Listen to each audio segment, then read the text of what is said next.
This is going live from this camera. You know that. We rising above. Let me tell you how it's done. Above average black man shining like the sun. Chris Senior. Chris Jr. You telling me I couldn't perform this? You have a chance.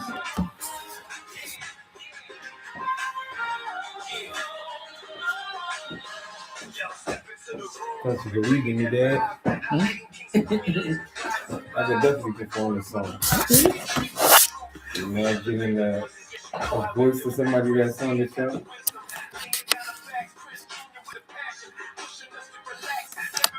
Pushing us to relax. Fresh.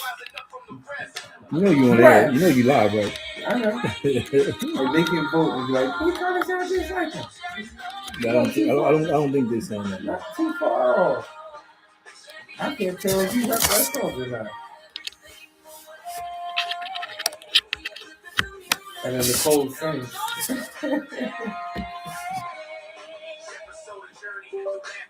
And the fact that there is two verses here, this is. That's cool. You can be there.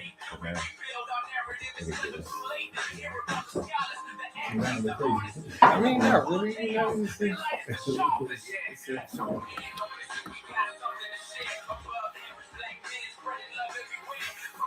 just got multiple views. Depending upon where you're watching that will determine what you see here. Man, yeah, I can remember this and rap this next time. Give me a couple weeks. I'm rapping our intro. You hear him? You want to rap the intro in a couple weeks. So we're going to hold him to that. We're going to be live. Give me a couple weeks. Another episode of Above Average Black Men. Yours truly, Chris Pender Sr. Chris Jr., as always, here to empower, inspire, and uplift the community. We are in for a good one today. I love our new intro, man. Oh, I love it. Listen, I'm not a rap guy. We just talked about it before this show, and I was like, let's go with the I'm not like, I know it's. I like it. I got great ideas for what I want to do to the show. I do. I got some other ideas on implement, man. We're getting there, man. I got to get us some new gear. Yes, I'm down with that. I'm gonna order some new gear we can have, man, and we're gonna start. I really want to start pushing the calling thing. Yes, and giveaways that we can give away. I gotta tell you, man, I got it right here, man. Come live, man. I think that'd be a great idea, like especially to get more people involved into the show and make it a little bit more interactive. That'd be, and maybe one Wednesday month we'll have guests. They can be a call and guests in the studio. Bring back the guests. Yes. Yeah. Yes. I like that too. Yeah. Whether, like you said, can be called in or in live. What I envision is I got to figure out where. I might do it at BYB. If we can get as many guys from our old guys before and get them in a room. Like some of our guests from, I would say, almost season 1. Yeah, our first time started. That'd be pretty good, man. Revisit some of those guys. I know. One of our first guests. Yeah. Who's the first guest? We're like, what is it? No, because we saw it now. I don't know. I know it's been a long time. We had Marcus Hayes. He was. He was. A ton of guys. Yeah, so we get ready to get into this, man. The title, the title I chose was, "Are youth sports failing the next generation of athletes?" And it's not even, is it just failing the next generation of athletes? Is it failing our next generation? I think just of youth, period. Because not every kid is going to be a high school basketball player, collegiate basketball player, or just any sport or whatever, professional. But I think like the reason we wanted to even talk about this was, I've certainly seen and realized the shift being from somebody who was a player and coached, and then somebody who's also coached. Like, you don't see the same amount of kind of guys that were coaches back in the day. You got fathers, mentors. Now it's like guys that are coaching just is really for the wins. Yeah. And what you're seeing is that there's like guys that don't have discipline. Yeah. They aren't good at necessarily taking direction. Like, I charging for my water, man. I should have grabbed one too. But like, you're starting to just see that there's a lack of like the mentorship and just kind of that brotherhood, or I don't want to say brotherhood because bigger than that. It's also happening in female sports too. But you just missing that mentorship, that teaching guys not just about the sport, but also teaching them about life. Now it's just, can we get these wins? And that how much money can we get? And I think it's especially with the NIL starting to come into play, and you seeing that probably more a little bit at even some of the high school level. Like it's just you seeing more and more that these kids, as we saw, like Jeff Teague said, that they not prepared. They're not prepared for the next level of whether it is the sport it is that they want to play or just life in general. Because it's not even just a skill they're not prepared. Because it's a culture right now of it's okay to, if something's not going your way, to just pack it up and run and go to the next team or go to the next place where you think that you got a better opportunity, right? And even now it's even worse because now you got guys that go pro and can go back to college. So it's just like this. Well, this false sense of like I don't know. It's really this false youth sports now created this false sense of like you're gonna be okay. You can just trade teams, go here, or you can do that. For me, it's even more alarming because I get to look at from different generations. Yeah, and I think about how I don't think it's fair to say how far we've come. I think it's more, how far we've fallen. Yes. And I used to make fun of Michael Jordan. When Michael Jordan used to make fun of the super teams, I used to make fun of him because, I'm like, man, y'all had a super team, because he put different players together. But now it's getting ridiculous. It's like, hey, everybody wants to get a team loaded with superstars now. And then even then it's hard to find alpha. Like the one thing I respect about Curry, Stephen Curry, he's always going to be the alpha. And he acts like he has the attitude. He takes full responsibility, but he's like a dinosaur because you don't see that now. It's somebody else's fault. Like it was the game early this year, and I'll tell you how the temperament has changed. They were running down the clock, and Giannis went and dunked, and everybody's ready to fight. But all the old heads said the same thing: "Don't lose, right. Don't lose." Why are you ready to fight? Or why didn't somebody run down there and foul him before you? Before you knew what he's going to do. And I think that goes back to what you said because it's like it's no longer about winning. Like we talked about this Tuesday. We never went to the table to how many points we scored, especially when we lost. That wasn't we didn't care. Now dudes lose by 40 and they talking about kids do is like, well, I had 30. Or if you look at 20, look at Ben Simmons. Look at Ben Simmons. All the talent in the world, but he didn't have that dog to fight. And you starting to see that, I think, even to that point of like, just because we're basketball players, that's really the game that we really kind of focus around a lot of times. Like you see it with these European players versus U.S. players today. Yeah. Like European players, like they take the game a lot more serious. Like they students of the game from an early age. It's a craft. Yes, they see it as a craft. Here, it's more so we look at it as an opportunity to either just make some money or a way out.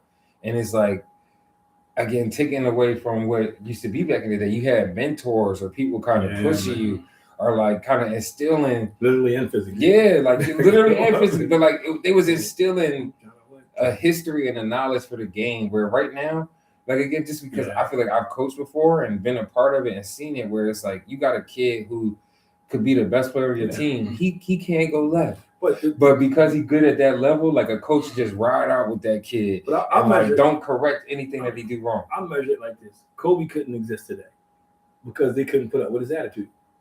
Most modern day players could not put up with him screaming on, trying to win. It's a different generation, man. Yeah. I love LeBron James. LeBron James couldn't take that.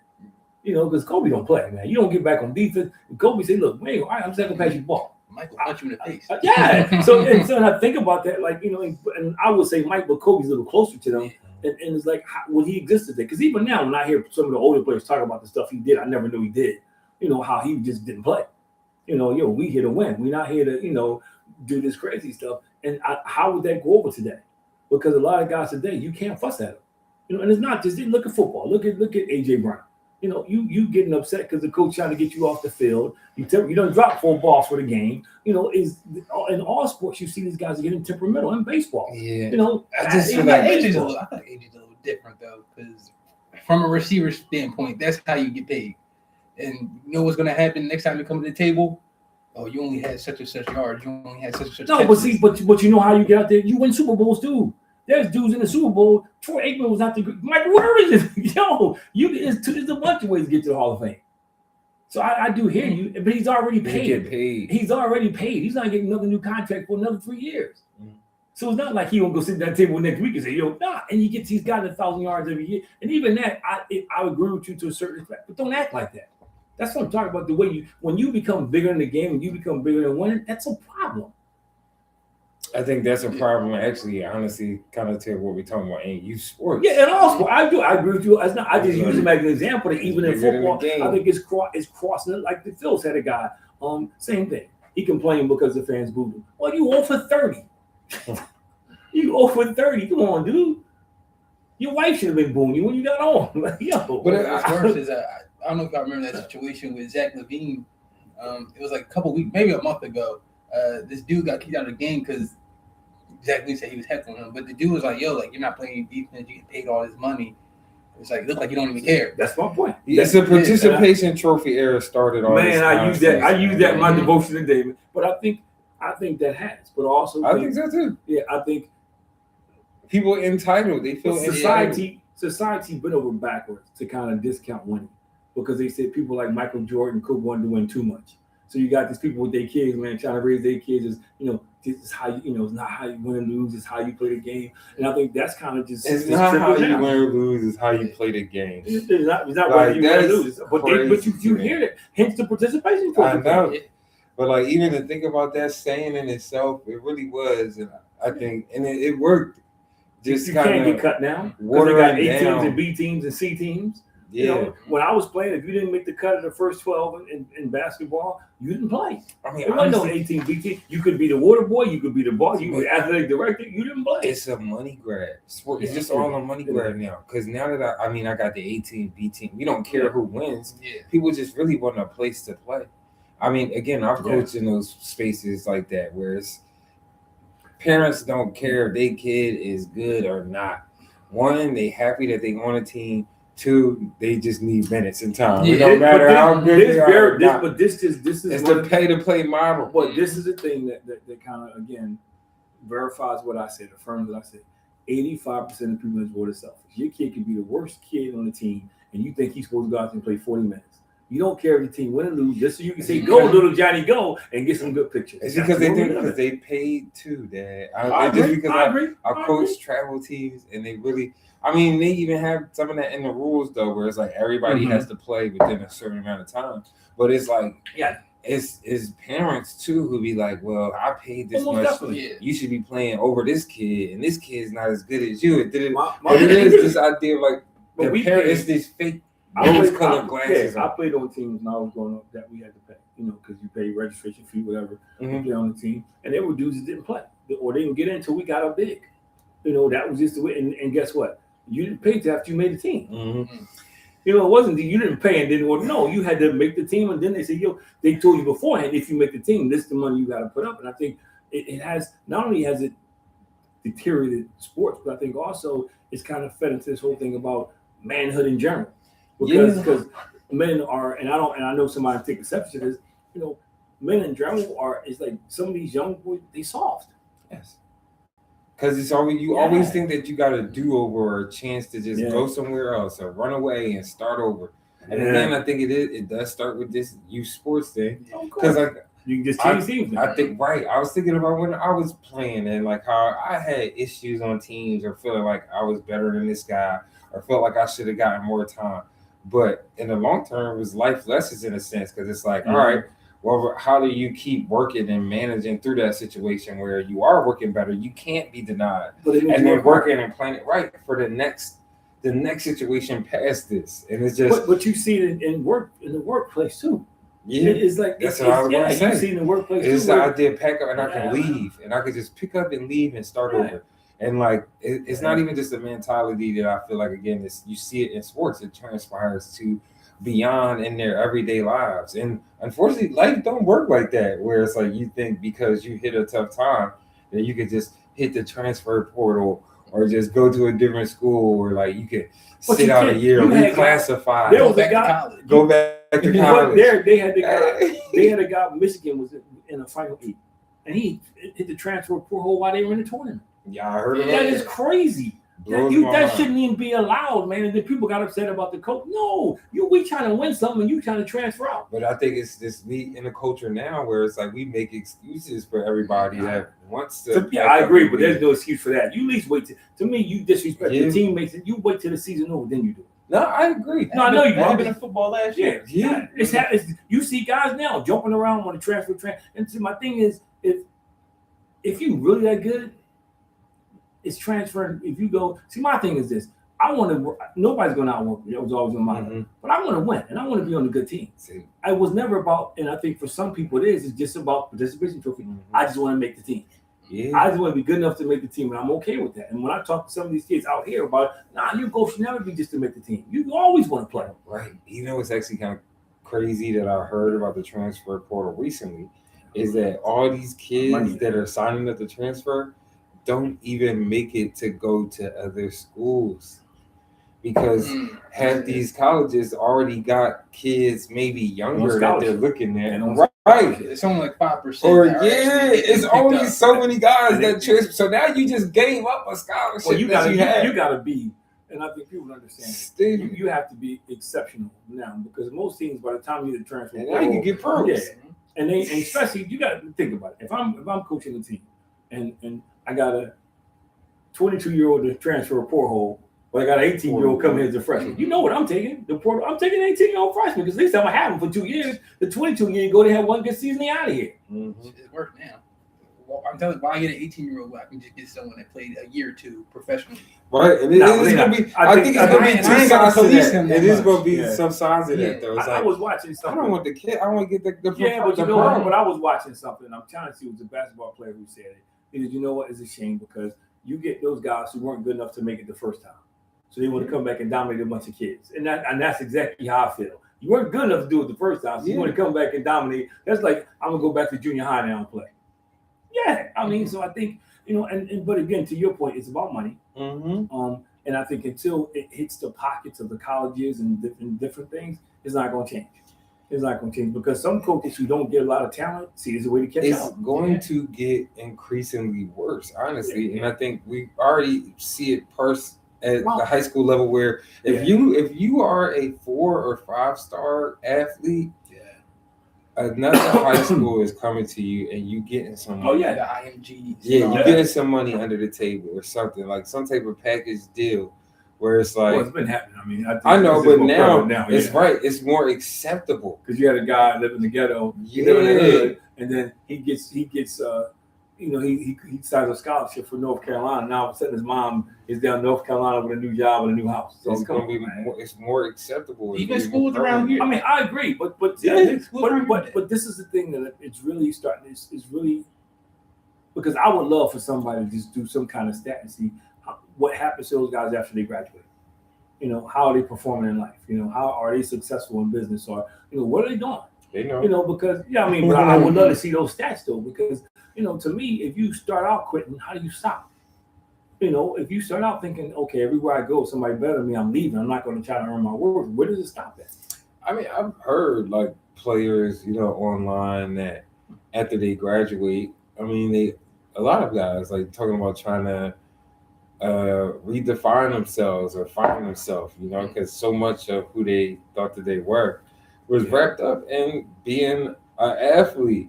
And I think it's only going to get increasingly worse with how we see. They be trying to have these kids pretty much like pros and middle school. And I think, and Jeff Teague said it. It's you can have the physical tools, but if you don't have the mental tools, you can't stay.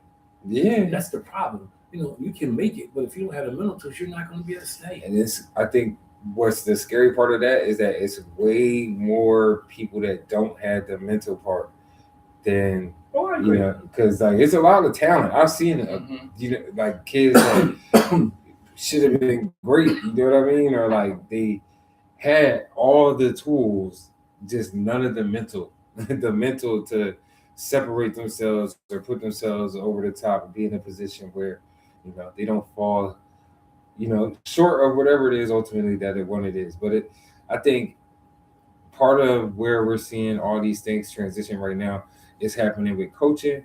And then also one thing that Jeff Teague said that I kind of agree with is the idea of a lot of these coaches that we see now, like back in the day, it was the fathers, it was your uncle, it was like a neighborhood guy. Now it's right. They had 9 to 5. Yeah, it's a failed ex-overseas player that is vicariously living through these kids, or you know what I mean, or a guy that played in college and he's like, I think he can be me, but also see more coaches who don't know the game. That too. Who may have been decent athletes or good athletes, and they have no concept of the knowledge of the game, and they think they're all that. You know, so I think I see that too, but I think it goes back to me when I was playing. I never had a coach who never mentioned it was about building men. Every coach ever had coming up all week, that came up some kind of way in the conversation about being better human beings, building men, represent your community. That's all I heard growing up. You know, when you go here, this is the expectation. You don't hear that anymore now. You know, I think part of it is because even when you look at schools now, to your point, you can transfer school every year.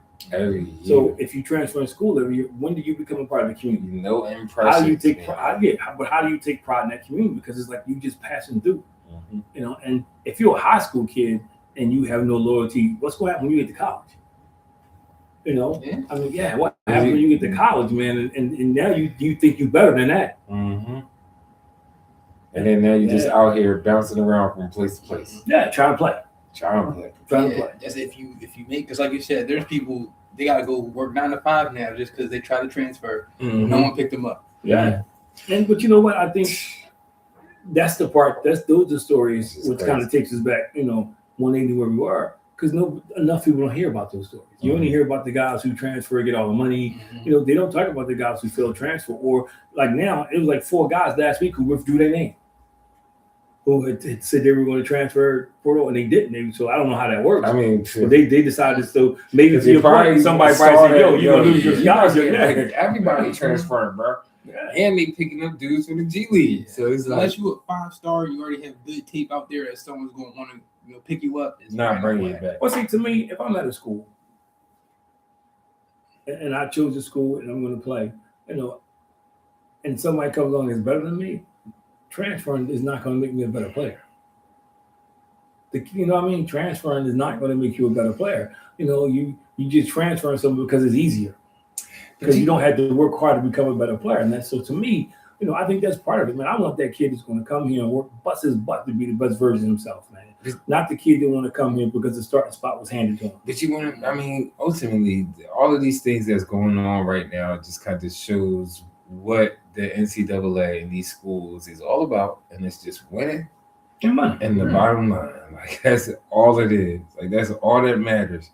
Like, and back in the day, they used to have that argument of like, no, these kids, they get to get an education and they come here to this great institution and get to leave with a degree. But we know that all of this deep down is really about winning and money. The late great John Thompson used to coach Georgetown.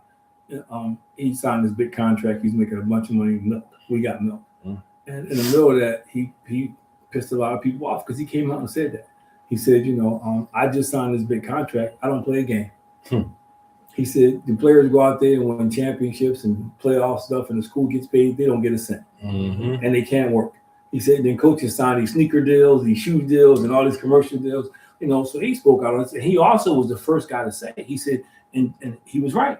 He said in 20 years, you're going to see more European players in the league than you've ever seen before, and fewer American players. And he said the same thing because one, they don't have the same tenacity, and they don't take time to learn the game, the fundamentals of the game. And he was absolutely right because those guys come from New York. They're fundamentally strong. Because you want to know what it is too. Like even they look at basketball as like the passion, the love of the game, student of the game. Over here, a lot of our guys this is a way out. They're not looking at it like, Ben Simmons, like they come to the lifestyle. You want what comes with it. Yeah, they play basketball. I think they do things to the lifestyle and not the love. All right. I think guys who see as a way out work hard. I do think most of them do for the lifestyle because they think they're gonna get the women, get the cars, and all the stuff that comes with it. And a lot of them want to run to New York or run to these big cities. But I also think it's in the maturity that you don't get when somebody's just spoon feeding you all the time, when somebody's just telling you great all the time. Nobody's saying you got to work on this, you got to work on that. That starts with you sports. Yeah, that's what I'm doing. Like, I don't want to pound on Ben Simmons, but somebody a long time ago should have been saying something about the way he played the game. You know, it's kind of remind me of. You know what's funny? He is a product of like again that AAU generation of culture. He was always told. Right. He was somebody that was. That's my point. He had all the tools, all the skill, the size. Next LeBron. But never had to work on anything. Nobody told him like get a right hand or work on a jumper. LeBron he just worked. Was him. LeBron worked, man, and LeBron was the guy that was trying to get out. Yeah. But he also worked, and I say that because Ben Simmons was giving everything. Yeah, but somebody, and this is where sports fail you, because somebody should have said, you know, it reminds me of the dude you used to play with. I ain't gonna say his name, but you know, he was always the biggest kid, and all of a sudden you get on varsity, you won't even take the shot when you're in the basket wide open. You start growing. Well, and then all of a sudden, because my father used to say it to me all the time. He said every year, look around the locker room and look around the field and see. And he said because the faces are going to change. And the competition gets better and better. Mm-hmm. And then it comes down to, because the competition starts to even out, who works the hardest, who wants it more. Mm. So you do see the faces change. So by the time you become a senior, people that was playing and not playing, you know, just think about when you were the freshman team, the people that played in front of you. By the time you became a senior, man, they didn't know where to be found. Mm-hmm. Not even a senior, when you became a junior. Mm-hmm. So I think, and I think that is missing now, because you get these guys and you just, to your point, you tell them how good they were. I was talking to somebody last week, and we were talking guys to play ball with. And I remember when it was time to go to college, and you know, I was like, yo, man, you gotta work on your jumper. You know, because in college you don't get past everybody. Yeah. You know, and in college they figure out that you go strong right, strong left. So I did. I had to work on my jumper. Now these kids, man, who are you talking to, man? You know, and you can't tell them that now. You know, I've seen people try to tell kids, man, what you talking about? I can do, yeah, you're the best in your neighborhood because they all suck. Mm-hmm. Leave your neighborhood, play against different. I said that to a kid the other day. I said, yo, you stop playing with those kids you beating up on. Go play with someone who's gonna beat up on you so you can get better. Yeah. Yeah, you walk around because you beating everybody in there, but that's why you're not getting any better. And they don't want to lose to get better. Yeah. They rather win to stay the same. So I think these are issues that you're coming up. Hey, Kurt, what's going on, man? Yeah, work ethic is it, but I think that's another thing, because if you're the best kid on the AAU, you got your spot. And then, I mean, I don't think they understand. They don't understand the triumph in losing sometimes. You know? Oh, your favorite topic, Chris. Social media. That's a good point. Yeah, I knew that was coming. The ball is life, and all these other like different playing for highlights. Yeah, it's like certain players only got that if they were really good, like John Wall level in high school. Now it seems like every kid is shooting to get a highlight on ball is life. And it's like, are you actually trying to get better? Actually trying to, improve your skills so you can go to the next level? But you look at John Wall. Okay, that was special. That's not special now. Some of these dudes that played in the league, they were special in high school. Man, they dime a dozen now when you look around the league. You know what I mean? I mean, there are some who stick out, but the one thing about the talent, they didn't have a heart, but the talent get better and better. I think the one thing, even thinking about certain guys like your John Walls, your DeMarcus Cousins, it's guys that were really good basketball players, but either I think they had attitudes that was problems, or even like I probably feel like John Wall would tell you like he wasn't as studious of a basketball player. He says it. I mean, as he is now, and I think like again, that's just a missing part of the game here. Like everybody just thinks that you can roll out a ball, you can make some plays, and then I think that'll get you to where you need to be. I love this player. One of my favorite all-time players. But he didn't do a lot of good for the game of basketball. Allen Iverson. Because he played broken ribs, all kinds of stuff, but he didn't work hard. He was just natural. Yeah, he was a natural, and God given. That's scary. Because who was the guy? Lou Williams is talking about that.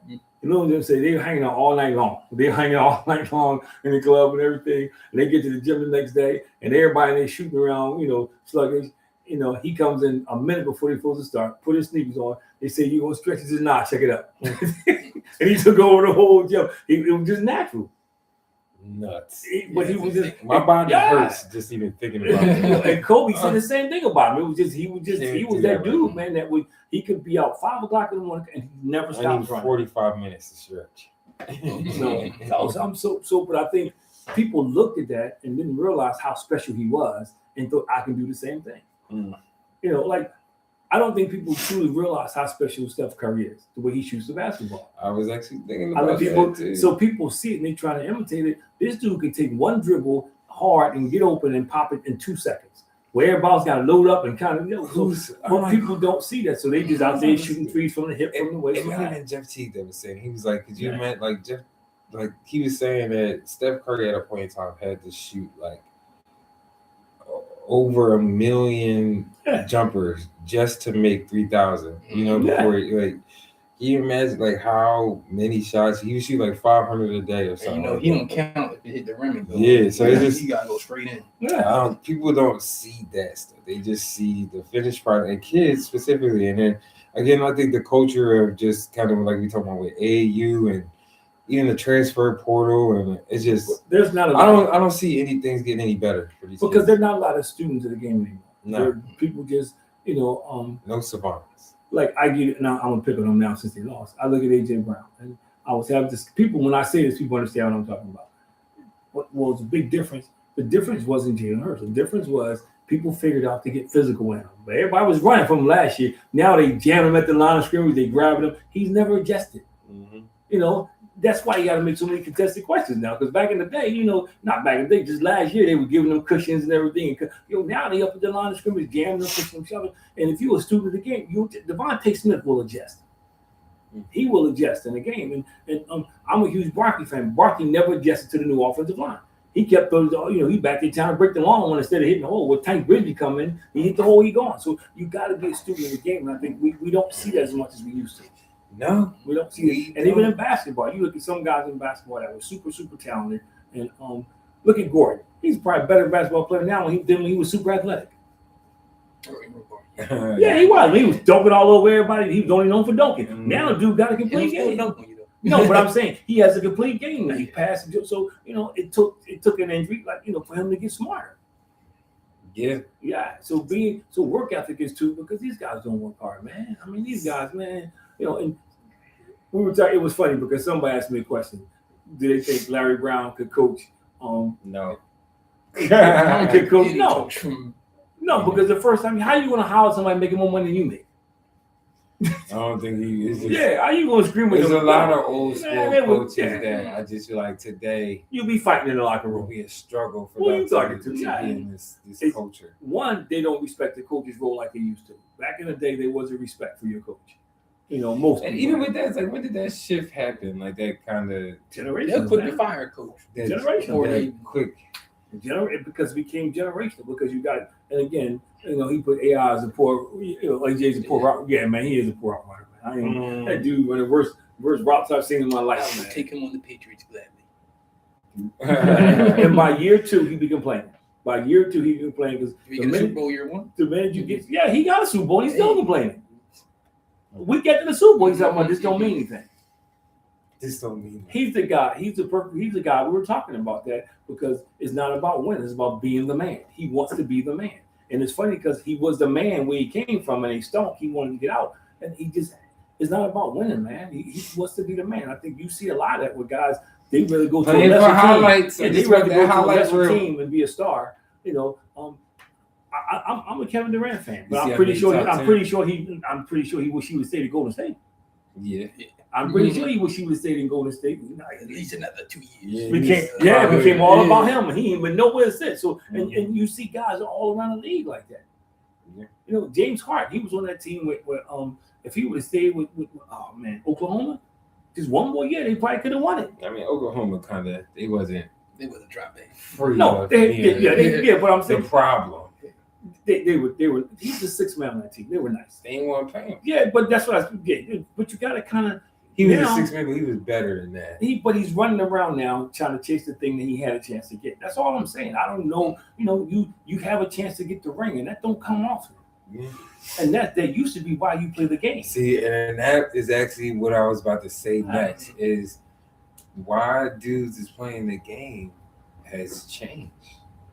Playing for the bag. Gilbert Arenas kind of with his whole some dudes is playing for the bag. Mm-hmm. Some dudes is playing with just okay with their legacy of like, well, I got mine. I had points and I'm going down in history as a prolific scorer. Like, ain't many of those. They asked Gilbert's cool with how he is. They asked him like, "Would you rather NBA championship ring or like, Yeah. 100 more million?" He quick. Mm. But it's like to your point. It's like, why do you play the game? But I don't believe that. I think you say that because you don't have a championship ring. I think it's easy to say when you're not really there. But if you play the game and you put all into the game, you want to win a chip ring. Especially when you realize there's so few people who walk away with a chip. There's so few people who say you're in a club that so few people. Sean May was a beast at North Carolina, top pick in the NBA draft. Spent all his time in the club, no work ethic. I forgot about Sean May. What's the dude with the Sixers in though with Andrew? If Sean May Andrew had Bynum. Tyler Hansborough work ethic, he'd have been nice. Andrew Bynum. Talking about, we should have a segment. People who stole money. Bynum. People who stole money. He stole money. But yeah, I mean, I think some of these things that we even seeing happening at the professional level started at the youth sports. There was a guy named Minor, and I can't think of his first name. He came out, Harold Minor, and he was supposed to be next to Michael Jordan. Man, he wasn't even Homer Jordan. But everybody had him, and they said it was too much pressure on him. But he just never developed. And he was supposed to be next to Michael Jordan. So just because you're good in college, Charles Barkley said this, and he said it, I was a little doubtful. Now I get what he said. He said the difference between most people, because they asked him, how's that guys come out of college and they kind of under the radar and become stars when they get to the league? He said work ethic. He said a lot of those cats who come out in the early rounds don't put the work in. They just he said those guys he said those guys who come out later rounds, they in the gym the day after they get drafted. Mm-hmm. Shooting, running. Those other cats, man, they ain't until they get a workout again. And I believe them now because every year you see these guys that nobody know about, and they turn out to be superstars. So I know kind of started this conversation tonight, kind of just talking about youth sports and where it is now. Where do you see it going? Or is it better or worse? Oh, it's gonna be worse. Worse. I'll put worse like that. I mean, because sooner or later, $1 billion industry. Well, let me tell you what. I'll start with football. Because now you got these football teams who can go to Florida and play in championships and stuff like that. 7 on 7. But even in regular football, even they got tackle and pass, they got 11. So what's going to happen is people going to start paying for them players. Give mom money to come over here. They already are. I didn't want to say that, but it's going. You need a job. I can get you a job. Let little Johnny come play with us. You're going to see more and more of that. So when I was in I was in the hospital a couple years ago. My nurse, one night, her son plays football, one of the schools in the SEC. I want to say she was saying like Oklahoma or something like that. And she was saying that her husband was on the staff. He got a job. Yeah. I'm like, what? That happen all the time. Because he helping out coaching. His son went to that school, so the husband, he getting a little kickback for his son going there. Well, they couldn't get money, so they had to hire him. Right. Yeah. And I mean, back in the day, that was more sort of things where they was hiring people and putting them on the staff. But now it's like you could pay them straight up. It's like, I don't need them to staff. Well, you're not really supposed to pay the parents, man. They do, but you're not really supposed to. I mean, bad enough the kids get paid, but the boosters ain't supposed to be paying parents. Yeah, but I know what happens. I know another coach right now, him and his son at another school. So it's just like, the quarterback from UCLA, he transferred from Tennessee. That's what I'm talking about. I think they were about to have a bowl game last year in the playoffs, and like he sat out that game because he wanted more money in NIL. Oh yeah, people were expecting like, oh, his dad must have gotten his ear and everything. See, yeah. So let me ask you a question: what kind of pro you think he's gonna be? If I'm a pro team and I'm coaching, am I drafting this dude? Money. Am I drafting this dude because he's more likely to sit out? Yeah, that's actually kind of interesting to think about. To myself, I'm saying, is he gonna be a holdout? The first time he don't get what he wants, he ain't showing up. And it's the fact that when he did it too. Because before when you was drafting, you let your whole team down though. You was drafting kids out of college just off of their athleticism. Now you can do it based off of whatever business acumen that you know or pick up from. Kind of crazy to think about. I mean, well, I'm gonna tell you, Jalen Hurts is kind of throwing monkey wrench in that philosophy. He is because, nobody saw that coming. See, I coach 11U football. Work ethic isn't there with most. It is not. Because they don't hustle. What's the same thing? Their parents already tell them how good they are, so they don't got to work like that. Their parents say, you the biggest one out there. You the fast, you the strongest one out there. Remember I sent y'all earlier what Jeff Teague was saying about the parents that oh man, he said he just take the parents to the club. Yeah, so that way they don't complain. It's a shame that you gotta do that. Right. That you gotta just party with the parents and they be like, it's okay. We had a good time last night. Mm-hmm. Johnny, you played 2 minutes. It's all right.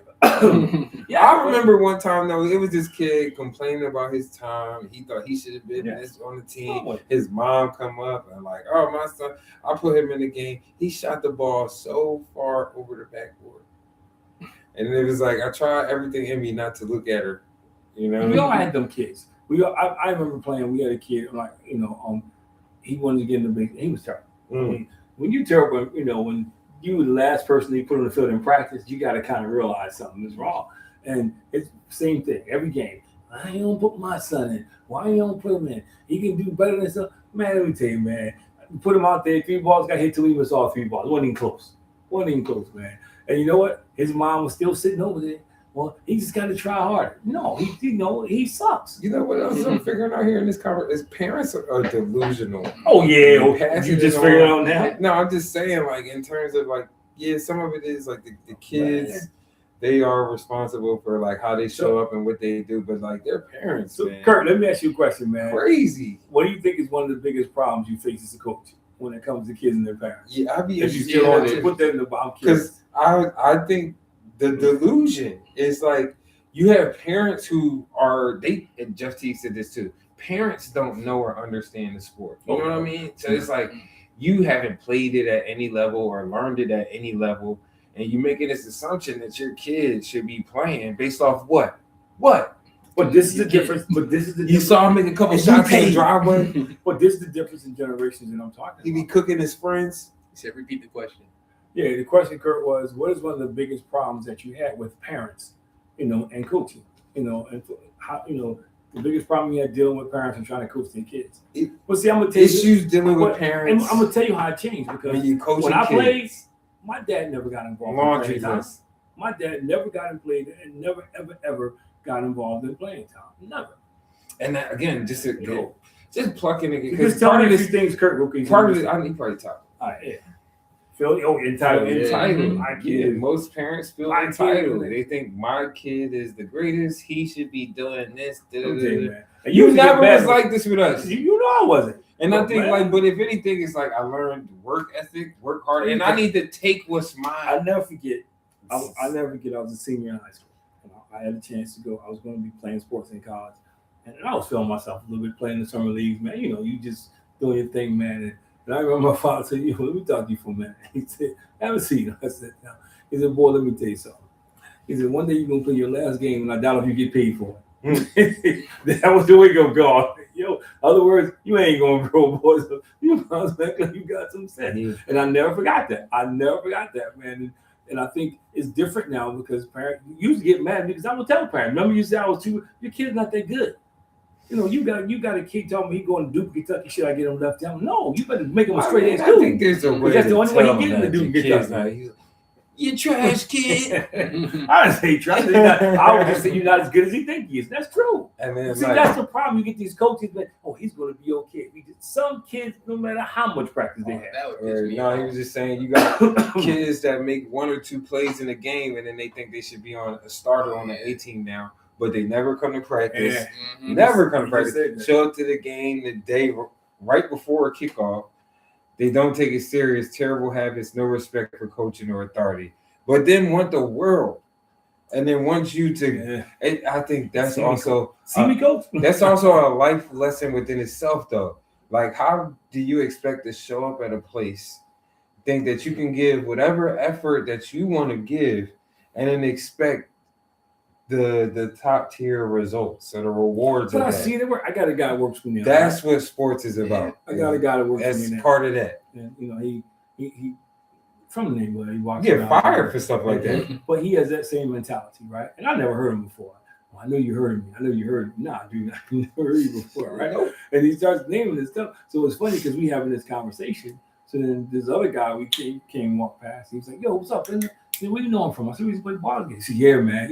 And I'm not bragging anything. He goes, "Yeah, man." He was a killer before he was a killer. So I said, so I'm looking at dude, and he ain't know him. But in his mind, he's a legend in his own mind. And I think that's the difference. When I played, you were strong, but you had to walk around. That's another good point there, kid. parents use sometimes these teams as a babysitting service. Man, I remember them days. Just like they do schools. You know, they It's just worse than drop the schools, kids man. off. They drop them off, go to the mall. Parent Yeah. come back from shopping, bags all in the car. Tell them, I'm sorry, I'm late. Practice was over? Yeah. Yeah, That's a an good thing, hour ago. Never interacting with the parent. Well, they call you on the phone. Can you bring little Johnny home? Yeah. But You again, just pick them up for the game. But I want to keep go back getting to what the game. you said. That's I think is the biggest travesty is a lot of these kids see a lot of these parents see their kids as their retirement fund. Mm-hmm. They do. They see their kids, and I think that's the bigger problem. I think the bigger problem is they see them as retirement fund, man. So because it's like you're not even getting the benefits of sports, like the teamwork, the discipline, the work ethic, like. But see, you can't. You got to have it when you come into sports, and that's the problem with a lot of these kids. They lazy. So when they come, and Kirk, I'd like to know what you think about that. They lazy when they come to you. I think one thing. So you got to try to teach them all that stuff. One thing that we kind of have written down is the idea of like early specialization in sports is linked to a higher burnout and injury. And I think it is the idea of like you do see a lot of parents like pushing like you need to play bad, you need to play this, versus it being where here just try everything and see where it kind of works out. Kids are soft. Awesome. Yes. Yeah. I see in the workplace. I've had people fuss and even cuss at me. And then as soon as I raise my voice, because I'm talking about adults. I'm talking about adults. And soon as I raise my voice back, they don't holler at me, don't talk to me like that. Man, why you gotta talk to me like that? Yo, you just you just cursed me out. Yeah. Oh, why you gotta embarrass me? You just laid into me. So I'm saying they are soft, man. And this, I think that's a conundrum within itself. The parents want you, shout out to Wale. The parents want you to make the kids rough and tough, but then it's like when you take them, they out of practice now. They going back home, and you just kind of everything that we've been instilling in practice, you just throwing it out the window, or you just not reinforcing the things that you want us to do. And like again, just thinking about certain kids and situations I've been in and coach, it's like it's mind blowing to me that it's like, I mean, not to be too specific, but like even single mothers are coming and be like, yo, I want you to do this for and with my son.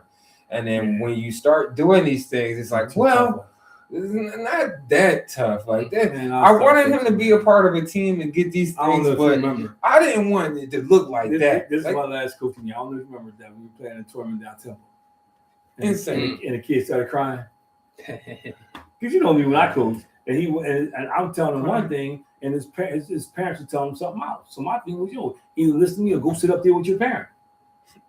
And in the middle of the game, he starts crying. So now I feel bad because everybody looking at me like, I'm like, nah, I just, and then remember the kid from when we played single mom sports. Remember the kid we were playing down on Petty Foul? Yeah. Remember that kid? He thought he was all that. He wasn't that good. Yeah, I'm just saying. That's a whole show.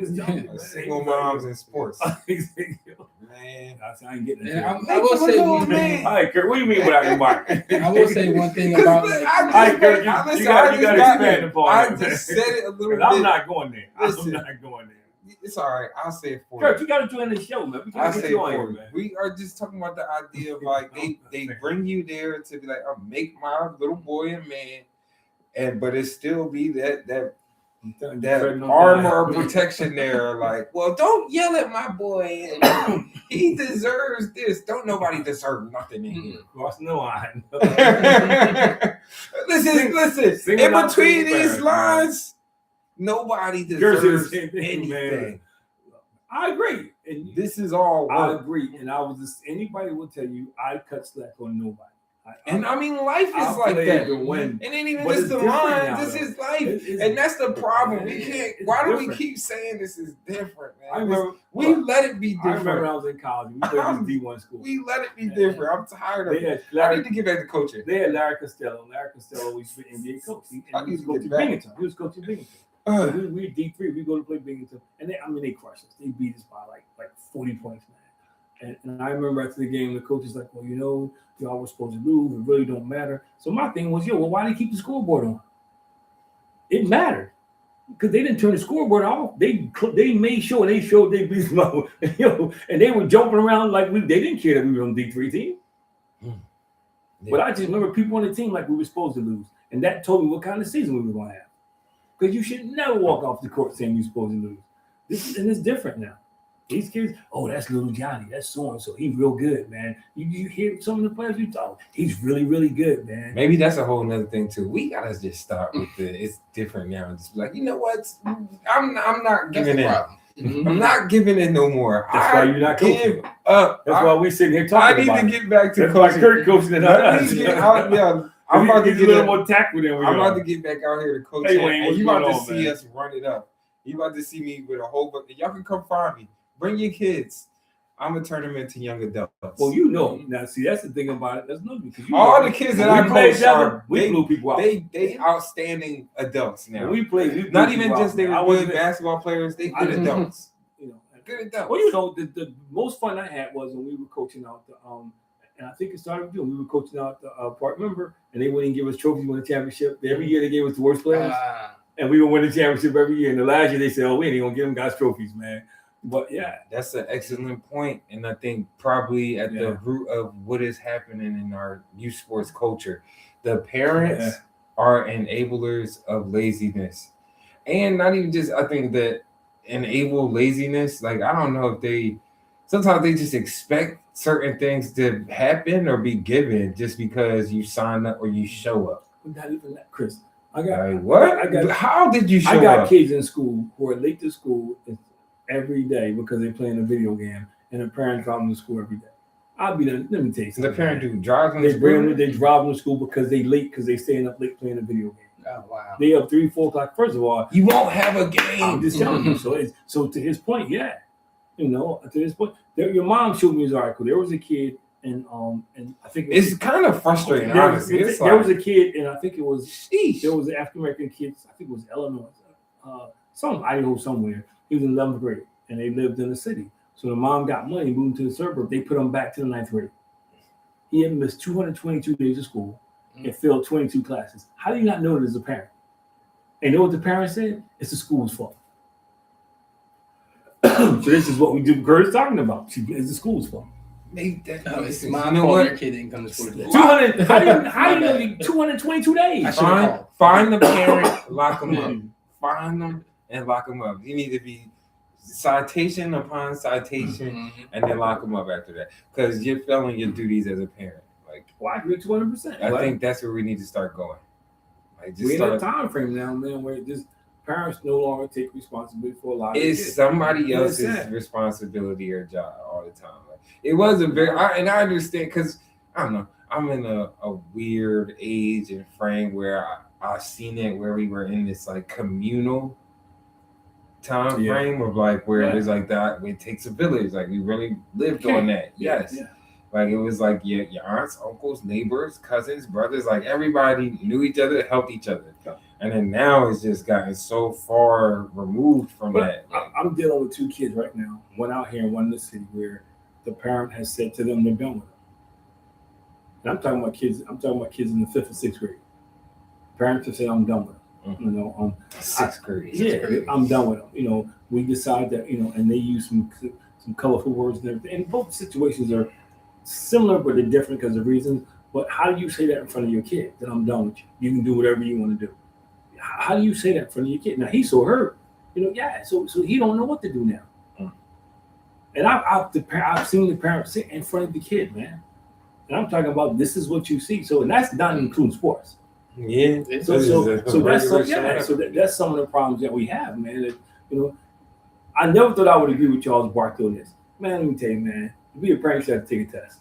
Take a test. You gotta take a test. If you can't, Fallout. I would never. I'm telling you, man, you should have to take a test. And if you don't pass the test, there's a year wait period. I mean, you got a year to get this right and come back. You should, because people are having these kids, man. The problem is, and I know we're talking about sports, but they're ruining them as individuals, man. They're not good individuals. Because it's still tied into that. And I think, I wanted to spit out some of these numbers kind of related to sports, because I think, it's good. Not only it's good for adults and for youth that are playing, right? Like, the fact that only 2% of high school athletes play at the collegiate level. And you're crazy. And it's not always the best ones. That's the part Right. that's not on here.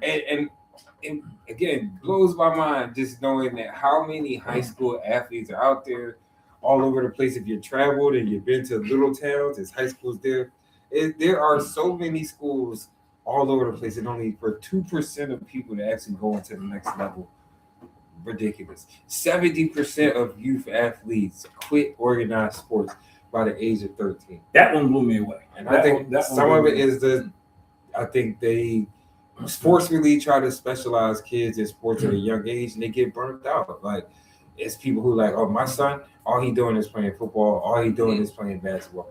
I can appreciate that we got a chance to do a little bit of sports. Play multiple sports, and then I could just decide which one best fits for me or which one gives me the most joy. I think like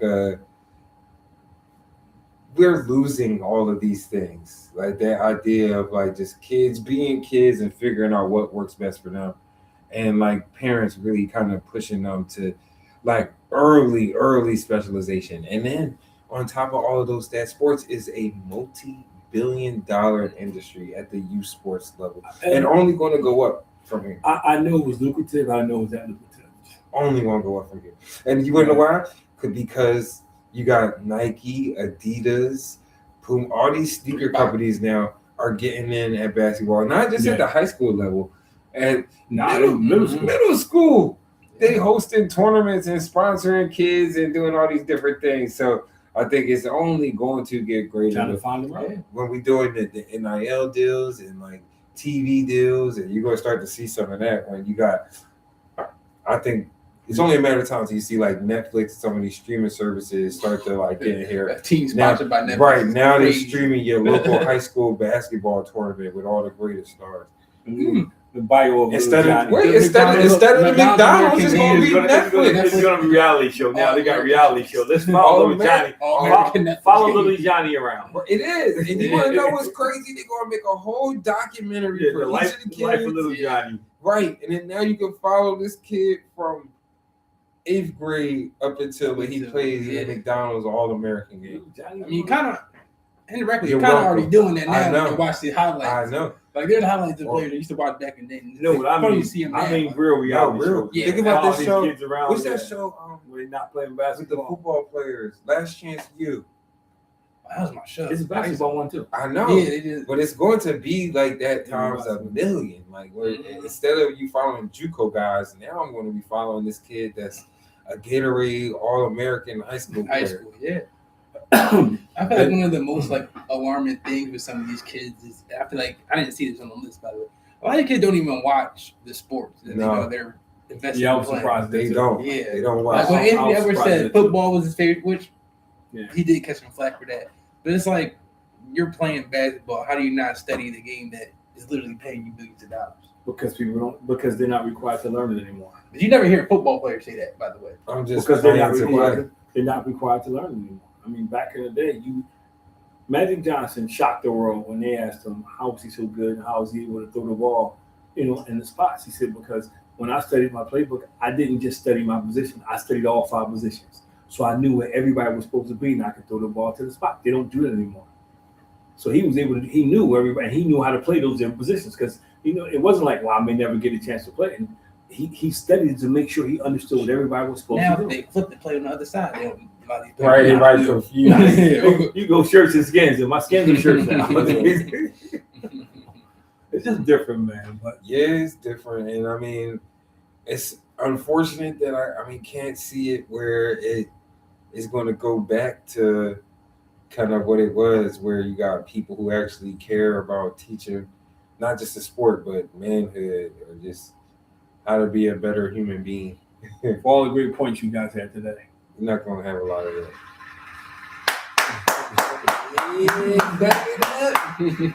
Oh, man. I like that. A little bit more of that. The mic drop. But no. Yes. Louder. Louder. I'm an engineer over here. I can appreciate that. It was a great show. And like you said, plenty of great points, man. And I think hopefully it gave something for people to think about. If you're a coach Maybe reevaluate how you've been coaching. See what you can do to make a little bit of a change in that realm or that spectrum of things, man. Because we need more role models. We need better role models, especially for the youth. We go out with the oldies. Especially in the youth. So Oldie thank but you a goodie. guys for listening and tuning in tonight. Hey, Kurt, we got to get you on here, man. Been trying to do it for like 2 years now. Let's go, guys. Another great episode of Above Average Black Men. See you guys next week. Same time, same bat. Take it easy. Stay warm. Yeah, get ready for snow. That snow is coming. Everybody run to the supermarket like you always do. Crazy. I'm not sure, man. Insane. First of all, Dion, I saw her status.